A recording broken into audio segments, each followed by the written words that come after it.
Billy Ray Cyrus was interviewed by GQ magazine. And in that, he basically admitted, he says, with Miley and her show, the Hannah Montana, he goes, I spent so many years being the best friend, being the, oh, it's okay, bud, just, okaying everything.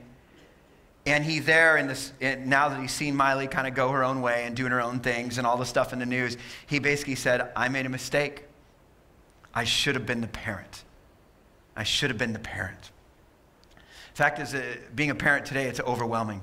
When we make decisions and we sit there and look at, well, so do we watch American Idol or not? I mean, it seems good, but then and we've got to make these decisions. And we could try co-viewing and we could try talking and all this.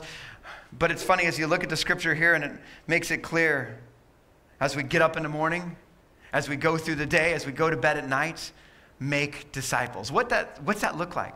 Tell you just a couple glimpses of what that looks like. In our house, one thing that we've decided to do is in the morning, right away, that first hour, and then the last hour before we go to bed, we do only worship music. Now see, in our house, we actually allow secular music because for us, my kids will come up to me and they'll say, oh, I like this song from The Fray or from Coldplay or whatever, and they'll bring a song and we'll look at it, and if it's clean, I'll say, okay, we can do that. So we allow secular music. But during the first hour in the morning when you get up and the last hour when you go to bed, I thought, we're going to make that only worship time. Now, I can't say the kids are like, great, that's awesome. But it's funny because even last Sunday before church, we got up and we threw on worship music as we're sitting there and we're doing breakfast together. And it's interesting to see, I literally saw like kind of a listen, I was kind of going through and they were singing the song that was on at the time.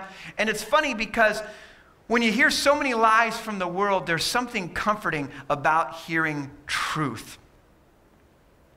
Casting Crowns says it well in their song, The Voice of Truth, because you hear all these lies and all of a sudden when you hear truth, all of a sudden something goes off in your head and you're like, wow, that's true, that's right. And I noticed that difference. We do that in the morning.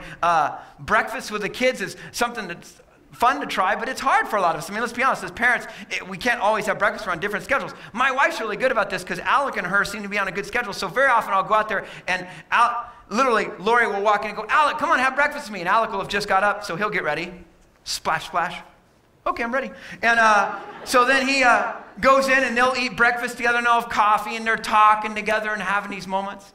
Either Lori or I get a time then in the morning to take the girls to school. Sometimes we're having conversations together as we do this, and sometimes it talks about spiritual things. We don't force spiritual conversations. We're not like, hey, look, there's a 4x4, which reminds me of the 4 spiritual laws. But sometimes we're having these real conversations about life, and the kids will ask, man, what do I do about this today? And we have those moments.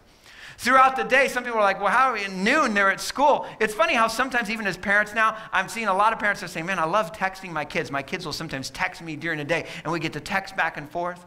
Some of you guys, you pick up your kids from school. Look for those moments. Every once in a while, hey, if your kid, like my kids, love onion rings or French fries, find those moments every once in a while where you stop and go, hey, let's stop by and let's just grab some onion rings for fun. Yes.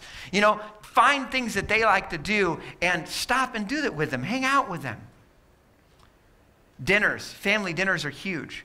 We don't have time to go through it, but man, there's a report that Columbia University goes through, and I go through more of it in my book, but it's actually called the Family Dinner Report, and they literally research families that spend time with their kids at dinners, and they compare what happens when kids are spending those family dinner times compared to kids who don't get those family dinner times. And the kids that don't have those family dinner times are more prone to literally drug and alcohol abuse, worse grades. I mean, across the board, it's an amazing report. The power of the family dinner. Another powerful thing is, it's funny that even in the scripture, it talks about in Deuteronomy 6, it says, as they go to bed at night. I'm exhausted at night. It seems like I'm always I remember when I finally hit the couch, I do not want to get up again. I'm just being honest.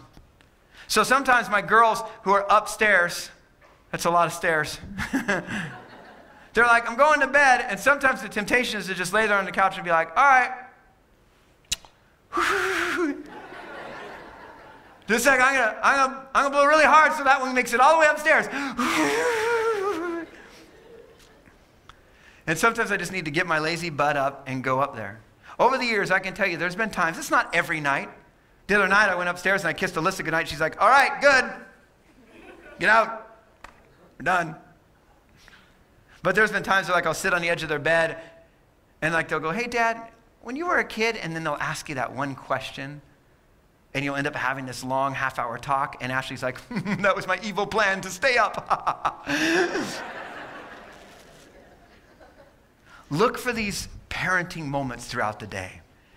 As you are parenting, make disciples. Does it work?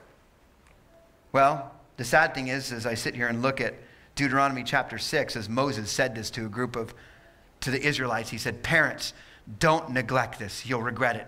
Don't neglect this. You turn a few pages and you get to the book of Joshua, and Joshua took over as a leader. And Joshua himself continued that. He said, you decide for yourselves. You decide this day who you will follow. And Joshua says, for me and my house, we'll follow the Lord. But then Joshua died out. And if you flip over to Judges, I'm flipping to the end of the book, basically, to the end of the story. But here it is, Judges chapter 2, verses 8. Joshua, son of Nun, servant of the Lord, died at the age of 110, and they buried him. Here's the sad ending. Verse 10, after that whole generation, what generation? The generation that Moses took aside and said, whatever you do, don't forget to, as you get up, as you walk along the road, as you go to bed, don't forget to tell them about the Lord and everything he's done for you. Don't forget to do that daily. That generation died. They'd been gathered to their fathers, and another generation grew up, their kids, who knew neither the Lord nor what he had done for Israel. And the Israelites did evil in the eyes of the Lord and served the Baals, and they forsook the Lord, the God of their fathers, who brought them out of Egypt. They didn't do it. They didn't listen. The commissioning's here. It's clear. As you are parenting, make disciples. We can either listen to this commissioning or we can be silent. The choice is up to you.